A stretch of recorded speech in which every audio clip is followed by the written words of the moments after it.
मैं देवों के देव महादेव के चरणों में प्रणाम करती हूँ। मैं गौरी पार्वती मैया भवानी के चरणों में प्रणाम करती हूँ। मैं कार्तिक गणेश दोनों भैया के चरणों में प्रणाम करती हूँ। मैं सभी देवी दुर्गा के चरणों में प्रणाम करती हूँ। जितने गुरु भाई बहन लोग उनको मैं प्रणाम करती हूँ और महादेव से ही दया मांगती हूँ कि हे महादेव आप सब पर दया कीजिए, पल पल दया कीजिए। हे महादेव गुरु भाई बहन लोग, आज आपको मैं महादेव और 3 बुढ़िया की कथा सुनाने वाली हूँ। एक जगह एक घर था, एक जंगल में एक घर था। उसी जंगल में एक बूढ़ी माँ रहती थी। बूढ़ी माँ महादेव के उसी जंगल में एक छोटा सा पत्थर रखकर उन्हें महादेव मानकर पूजा पाठ करती थी। उनका बेटा रोज देखता और कहता कि हे माँ, तुम ये उज्जर सा पत्थर को भगवान बनाकर पूजती हो, तुम्हें कोई चीज का कमी नहीं है, तुम्हें बेटा पतो है ये है और तुम्हें धन दौलत सब है ये है, मगर फिर भी तुम पूजा पाठ कम करवे नहीं करती हो। कब तक तुम पूजा पाठ करोगी? अब तुम आराम करो। बूढ़ी माँ कहती है कि बेटा, सब कुछ भगवान ने मुझे दिया है, मैं भगवान का दर्शन चाहती हूँ। बेटा बहू धन दौलत सब चीज से भरा पूरा है, मैं भगवान का दर्शन चाहती हूँ, इसीलिए मैं रोज इस पत्थर को महादेव मानकर रोज पूजा पाठ करती हूँ। बेटा कहता है कि माँ, तुम्हें भगवान के पाने के लिए तीर्थ धाम करना पड़ेगा, तुम्हें भजन कीर्तन करना पड़ेगा और तुम्हें जगह जगह जाकर हर धाम में भगवान का दर्शन करना पड़ेगा, तभी भगवान प्रसन्न होकर तुम्हें दर्शन देंगे और तुम्हें भजन कीर्तन करना पड़ेगा। ये बात बूढ़ी के दिल में गड़ जाता है और सोचती है कि मुझे इतना भी ज्ञान नहीं कि मैं इस महादेव के पत्थर मानकर पूज रही हूँ और इनसे दर्शन मांग रही हूँ। भगवान को अपना पत्थरे को महादेव मानकर मैं दर्शन मांग रही हूँ। मगर बेटा भी ठीक कहता है, सारा जग में आदमी जितना लोग हैं सब जगह जगह धाम पर जाते हैं, भगवान का दर्शन करते हैं, भजन कीर्तन करते हैं, तभी भगवान उन्हें दर्शन देते हैं। मुझे भी कुछ ऐसा ही करना पड़ेगा। और यही सोच कर बुढ़िया घर से निकल जाती है, भगवान के खोज में, महादेव के खोज में निकल जाती है और चलते जाती है। चलते चलते उसे आगे कुछ बढ़ती है और वो भगवान का दर्शन के लिए एकदम व्याकुल रहती है और भजन करते जाते रहती है।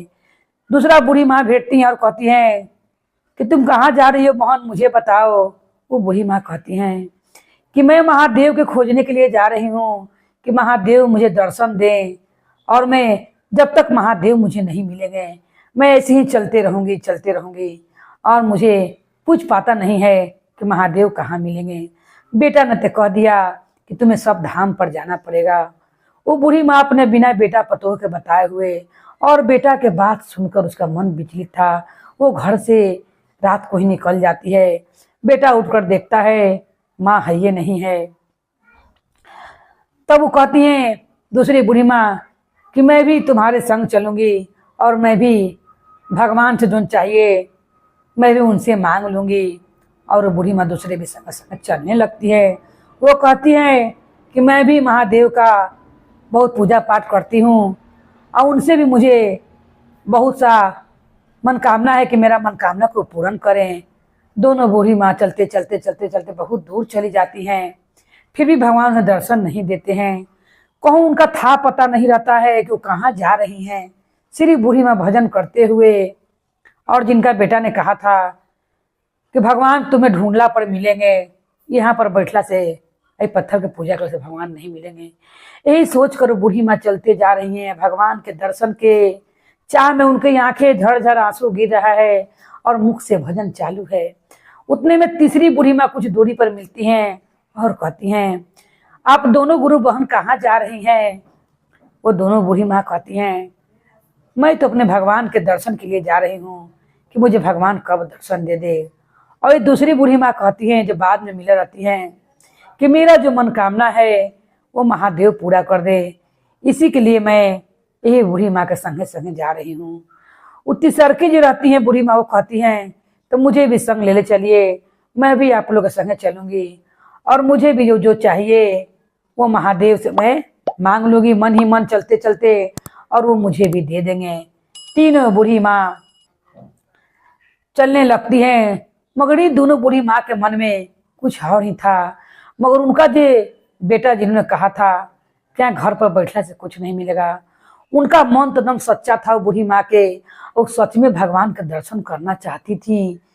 ये देखकर महादेव पूरे मुस्कुराने लगते हैं और मुस्कुराते हुए माता पार्वती से कहते हैं कि हे पार्वती, देखो ये तीनों माताओं के तीनों माँ ने मेरे दर्शन के लिए निकल पड़ी हैं, मगर ये दोनों जो हैं ये दोनों को मनोकामना पूर्ण चाहिए और वो बूढ़ी माँ को सिर्फ दर्शन चाहिए। इनका मन में लोभ है दोनों बूढ़ी माँ को, मगर इनका तो सिर्फ दर्शन का अभिलाषा है। पार्वती माता कहती हैं वो तीनों ही माताएं आप ही के दर्शन के लिए आई हैं। महादेव कहते हैं नहीं पार्वती, ये दोनों माताएं जो मिली हैं बाद में, इन्हें अपना मनोकामना मुझसे पूरा करवाना है, और बाद में जो माताएं मिली हैं उनको भी जो कामना है मुझसे पूरा करवाना है। मगर ये बूढ़ी माँ जो घर से निकली हैं इनको सिर्फ मेरा दर्शन चाहिए, क्योंकि इन्होंने अपना पूरा जिंदगी मेरा पूजा पाठ में बिता दिया और इन्हें बिना मांगले मैंने सब कुछ दिया है। इन्होंने कभी मुझसे कुछ नहीं मांगा, बिना मांगले मैं सबको सब कुछ देता हूँ। अजय रोज रोज मुझसे मांगते, मैं तो खुद जानता हूँ किसे क्या चाहिए। अब पार्वती माता कहती हैं तब इतना है तब परीक्षा लेके दिखाइए कि कौन बूढ़ी माँ अपना मनोकामना के लिए आपको खोजे निकली हैं और कौन बूढ़ी माँ आपको दर्शन करने के लिए आपके लिए निकली हैं। महादेव कहते अभी तुरंत दिखाता हूँ। महादेव ऊपर से एक सोना का सिक्का गिराते हैं। जो बूढ़ी माँ दूसरका बार में मिली थी वो पीछे रहती हैं, और जिनका बेटा ने बोला था उनके आगे महादेव ने वो सोना का सिक्का गिरा दिया। वो देखते हुए उस सिक्का को छोड़कर लोभ ना करते हुए वो आगे बढ़ जाती हैं। दूसर की जो बूढ़ी माँ रहती हैं वो अपना पैर से उस सिक्का को दाब लेती हैं और उठा कर रख लेती हैं। महादेव ने कहा कि देखिए ये लोभ इनका। फिर माता कहती है पार्वती माता कि अभी कैसे होगा फैसला। और जो तीसरी हैं माता वो देखिए क्या करती हैं। महादेव ने सोना का एक ठो ईंटा गिराया और उस सोना के ईंटा तीसर की जो बूढ़ी माँ मिली हुई थी उनके आगे गिरता है। उन्होंने फट दो ईंटा उठाकर झट दे और अपने झोला में डाल लिया और कहा कि मुझे अब भगवान के दर्शन करला से क्या फायदा और उनका खोजला से क्या फायदा। इतना बड़ा सोना कीटा में तो मेरा पूरा घर का परिवार सुखी पूर्वक के पुतले आराम से बैठकर खाएगा। अब मैं अपने घर को जा रही हूँ। उसका बात सुन के दूसरे की बूढ़ी माँ कहती है कि मुझे भी पैसा चाहिए था, जो मुझे सोना का सिक्का मिल गया, इससे मेरा जीवन अच्छा बीत जाएगा, मैं भी अपना घरे जा रही हूँ। दोनों बूढ़ी माँ उस बूढ़ी माँ को छोड़कर चल जाती है। तब महादेव कहते कि देखिए वो दोनों ने मन में लोभ था उनका, दोनों ने जो चाहा उन्हें मिल गया। वो लोग मेरे दर्शन के लिए नहीं, वो मुझसे मांगने के लिए आ रहे थे, और देखिए उन्हें रास्ते में मिल गया। उन्होंने दर्शन करना भी प्राप्त नहीं समझा और रास्ता से ही लौट गए।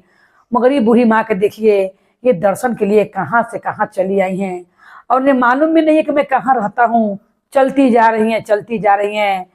पार्वती माता कहती हैं अच्छा तो आप जरा सा आंधी पानी बहा के देखिए कि बूढ़ी माँ आंधी पानी से डरकर कहूँ लौट जाए। महादेव कहते हैं जब सोना का ईंटा गिरा तब इन्होंने नहीं लिया, सोना का सिक्का गिराया तब इन्होंने नहीं लिया, तब ये भी मनोकामना आपका पूरा कर देता हूँ। अपने भक्त को मैं दिखाता हूँ आपको कष्ट में डालकर। और महादेव जोर से आंधी पानी उखाड़ देते हैं। बूढ़ी माता उड़ियाने लगती हैं, उड़ियाती हैं गिरती हैं, उड़ियाती हैं गिरती हैं, मगर वो महादेव के मुख से भजन कर नहीं छोड़ती हैं। और तब कहती हैं कि हे महादेव आप क्या चाहते हैं कि इतना सारा धन में आप पार लग जाइएगा और मुझे डराकर मेरा भक्ति से मुझे भटका दीजिएगा। इतना जल्दी मुझसे पीछा छुड़ाना चाहते हैं महादेव। हे माता पार्वती मैं आपको इतना जल्दी पीछा छोड़ने वाली नहीं हूँ। मुझे कुछ नहीं चाहिए, ना सोना का ईंटा चाहिए ना सोना का सिक्का चाहिए। मैं हवा में उड़िया भी जाऊं तो कोई दिक्कत नहीं है, मगर मुझे आपका दर्शन चाहिए। महादेव माता पार्वती तुरंत कैलाश से उतरते हैं और उतर कर बूढ़ी माँ को दर्शन देते हैं और बूढ़ी माँ से कहते हैं, मांगो, क्या मांगती हो, तुम्हारा मन तो बहुत सच्चा है। बूढ़ी माँ कहती है, जिसका आपका दर्शन हो गया, मैंने सब दिन आपका पूजा पाठ की हूँ, आप मुझे अपना सामने मोक्ष की प्राप्ति कीजिए। महादेव तुरंत वहीं पर उनका मोक्ष की प्राप्ति करते हैं और तुरंत वहां पर बूढ़ी माँ मर जाती है। वहां से महादेव के कैलाश से खूब बढ़िया लाल लाल डोली फूल से सजा हुआ आता है और बूढ़ी माँ को उसी पर बैठाकर कैलाश धाम ले दिया जाता है।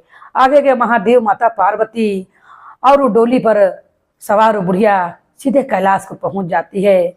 जिस तरह महादेव ने गुरु भाई बहन लोग मन में ना लोभ कैला के कारण वो बूढ़ी माँ साक्षात भगवान का दर्शन पाई और उन्होंने सीधे कैलाश पहुंच गई।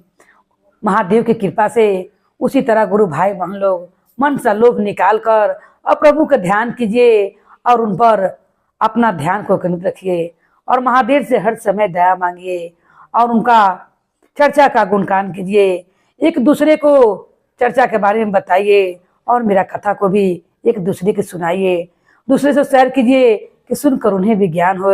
बोलिए हर हर महादेव की जय, गौरी पार्वती मैया भवानी की जय, भैरव भैया की जय, हर हर महादेव की जय।